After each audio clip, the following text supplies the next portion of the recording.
Hello friends, welcome to my channel study Adda. और आज मैं आप लोगों के लिए फिर से एक मॉक टेस्ट लेकर आ गया हूं, जो आपके आने वाले एग्जाम के लिए बहुत ही ज़्यादा फायदेमंद साबित होगा। तो बिना किसी टाइम वेस्ट किए चलिए शुरू करते हैं। और हाँ, अगर आप मेरे चैनल पर नए हैं तो प्लीज़ मेरे चैनल को सब्सक्राइब कर लीजिए और बगल का जो घंटा आइकन है उसको भी दबा लीजिए, ताकि आपके पास मेरा नोटिफिकेशन पहुँचता रहे। तो चलिए स्टार्ट करते हैं। इसमें पहला जो क्वेश्चन है, निम्नलिखित में से दक्षिण भारत में सबसे ज़्यादा चाय उत्पादन करने वाला राज्य है। इसका जो आंसर होगा वो होगा तमिलनाडु। यानी दक्षिण भारत में तमिलनाडु राज्य जो है सबसे अधिक मात्रा में चाय उत्पादन करता है। ऐसे जो है सबसे ज़्यादा चाय उत्पादन जो है भारत देश में वो असम राज्य करता है, ये भी आप ध्यान रखेंगे। चलिए नेक्स्ट क्वेश्चन देखते हैं। अगला जो क्वेश्चन है, केरल राज्य विश्व भर में किसके उत्पादन के लिए जाना जाता है। इसका जो आंसर होगा वो होगा गरम मसाले, यानी ऑप्शन नंबर सी जो है इसका आंसर होगा। इसके साथ आप ये भी ध्यान रखेंगे कि केरल राज्य जो है रबड़ के उत्पादन में भी भारत का प्रथम स्थान पर है, ये भी आप ध्यान रखेंगे। अगला जो क्वेश्चन है, संवैधानिक स्थिति के अनुसार खनिजों पर किसका अधिकार है। इसका जो आंसर होगा वो होगा राज्य सरकार का, यानी ऑप्शन नंबर ए जो है इसका आंसर होगा। अगला जो क्वेश्चन है, तृतीय पंचवर्षीय योजना के कार्यनीति में सर्वाधिक बल किस क्षेत्र के विकास को दिया गया था। इसका जो आंसर होगा वो होगा कृषि। और ये भी आप ध्यान रखेंगे, सबसे जो खराब पंचवर्षीय योजना थी वो थी तृतीय पंचवर्षीय योजना, क्योंकि इस योजना में दो युद्ध लड़े गए थे, एक चाइना के साथ और एक पाकिस्तान के साथ। इसलिए ये पंचवर्षीय योजना उतनी सक्सेसफुल नहीं हो पाई थी, तो इसको आपको ध्यान रखना है। अगला जो क्वेश्चन है, भारत में गरीबी हटाओ का नारा किस पंचवर्षीय योजना के अंतर्गत दिया गया था। इसका जो आंसर होगा वो होगा पाँचवीं पंचवर्षीय योजना, यानी ऑप्शन नंबर सी जो है इसका आंसर होगा। अगला जो क्वेश्चन है, निम्नलिखित में से कौन सा बैंक सबसे पहले यूटीआई के नाम से जाना जाता था। इसका जो आंसर होगा वो होगा एक्सिस बैंक, यानी एक्सिस बैंक का जो पहले नाम था वो था यूटीआई, ये आप ध्यान रखेंगे।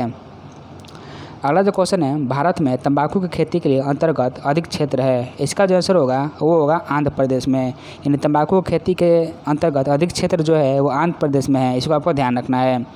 अगला जो क्वेश्चन है, निम्नलिखित में से अल्प विकसित देशों में गरीबी का मुख्य कारण है। इसका जो आंसर होगा वो होगा आय की असमानता, यानी आय की असमानता के कारण ही गरीबी का मुख्य कारण है अल्प विकसित देशों में।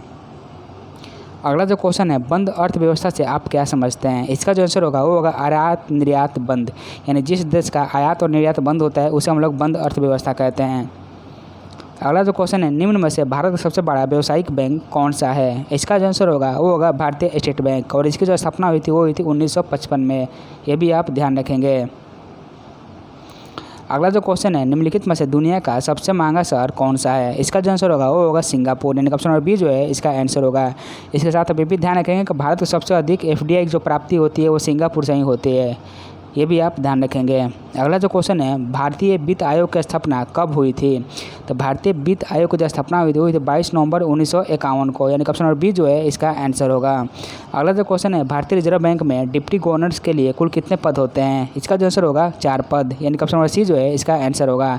यानी एक मुख्य गवर्नर जनरल, उसके साथ ही 4 डिप्टी गवर्नर जनरल भी होते हैं भारतीय रिजर्व बैंक में। अगला जो क्वेश्चन है, निम्नलिखित में से वो कौन सा कर है जिन्हें केंद्र सरकार द्वारा लगाया जाता है लेकिन राज्य सरकार द्वारा इसे इकट्ठा करती है। इसका जो आंसर होगा वो होगा स्टैंप ड्यूटी, यानी ऑप्शन नंबर सी जो है इसका आंसर होगा। अगला जो क्वेश्चन है, राज्य सरकार के द्वारा पुरानी मुद्रा को समाप्त करके नई मुद्रा चलाना क्या कहलाता है। इसका जो आंसर होगा वो होगा विमुद्रीकरण, यानी ऑप्शन नंबर सी जो है इसका आंसर होगा।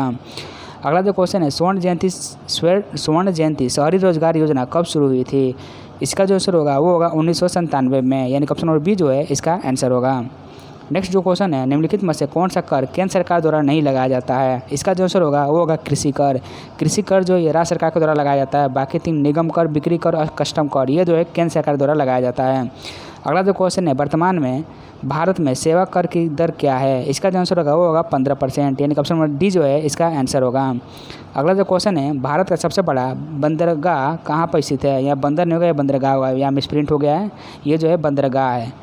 बंदरगाह जो है कहाँ पर स्थित है सबसे बड़ा, तो इसका आंसर होगा वो होगा बम्बई में, यानी ऑप्शन नंबर सी जो है इसका आंसर होगा। इसके साथ ही आप ये भी ध्यान रखेंगे कि महाराष्ट्र राज्य ऐसा राज्य है जहाँ पर सबसे अधिक मात्रा में बंदरगाह है, यानी सबसे अधिक बंदरगाहों की संख्या जो है वो महाराष्ट्र में ही है। अगला जो क्वेश्चन है, राष्ट्रीय आय समिति का गठन कब हुआ था। इसका जो आंसर होगा वो होगा 1949 में, यानी ऑप्शन नंबर बी जो है इसका आंसर होगा। अगला जो क्वेश्चन है, एशिया का सबसे पुराना शेयर बाजार किस शहर को माना जाता है। इसका जो आंसर होगा वो होगा मुंबई, यानी ऑप्शन नंबर बी जो है इसका आंसर होगा। अगला जो क्वेश्चन है, निम्नलिखित में से राष्ट्रीय विकास परिषद का अध्यक्ष कौन होता है। इसका जो आंसर होगा वो होगा प्रधानमंत्री, यानी राष्ट्रीय विकास परिषद का अध्यक्ष होता है वो होता है प्रधानमंत्री। अगला जो क्वेश्चन है, इनमें से भारत के वित्तीय राजधानी किस शहर को कहा गया है। इसका जो आंसर होगा वो होगा मुंबई, यानी वित्तीय राजधानी जो है मुंबई को कहा जाता है। अगला जो क्वेश्चन है, इनमें से कौन सा देश में मिश्रित अर्थव्यवस्था है? तो भारत देश में मिश्रित अर्थव्यवस्था है, यानी ऑप्शन बी जो है इसका आंसर होगा। और मेरे सेट का जो लास्ट क्वेश्चन है, अरविंद सुब्रमण्यम भारत सरकार के किस पद पर नियुक्त थे? इसका जो आंसर होगा वो होगा मुख्य आर्थिक सलाहकार, यानी ऑप्शन ए जो है इसका आंसर होगा। और ये था आज का हमारा लास्ट क्वेश्चन। आई होप आप लोगों को मेरा वीडियो पसंद आया होगा। तो मेरे वीडियो को लाइक कीजिए, मेरे चैनल को सब्सक्राइब कीजिए और मिलते हैं नेक्स्ट वीडियो में। Thank you.